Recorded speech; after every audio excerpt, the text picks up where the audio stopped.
Hi, Joy. Just a moment or two to give you some feedback on the pamphlet.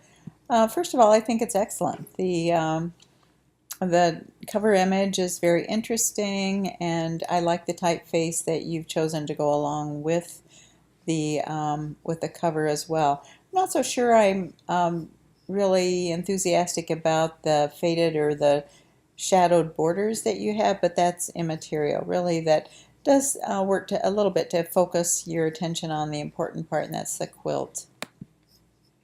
Now the layout itself is really nicely done. It looks like to me that you've done primarily two columns. You'll notice that the decorative type that you use for your headings and your subheadings is a little tough to read. But again, because you've only used it on the headings and subheadings, I'm not bothered by that much at all. You've chosen a good typeface for your body copy, and it makes the instructions very easy to read too.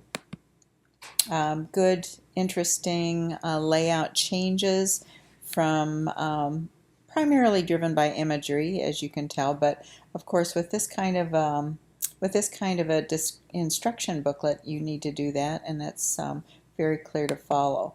The I think that here it gets a little the overlap seems to be a little funny here. I don't know if it's the the gutter between the columns, or if these just went a little bit into the gutter, but because of the text wrap that you have around the image, it's not that big of a deal.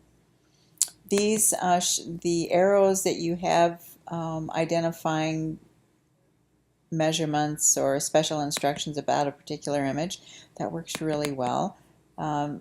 Visual hierarchy, it comes in right on top. It's what I want to look at first, and it's because it's the only white on the page that works really well, works in your favor too. Here and again, with a decorative font, it's not that big a deal, but these are really quite hard to read.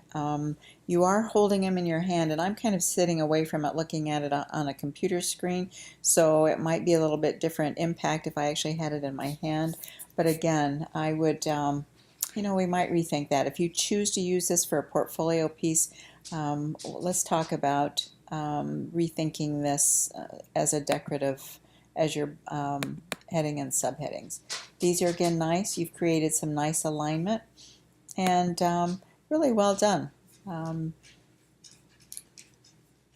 Here, see the body copy or the decorative type for the heading works really well. It's as you get back into here that it becomes more of an issue, particularly in this one. So maybe you use a different format with this. But again, nicely done, Joy. Really well done. I can tell you have experience in layout.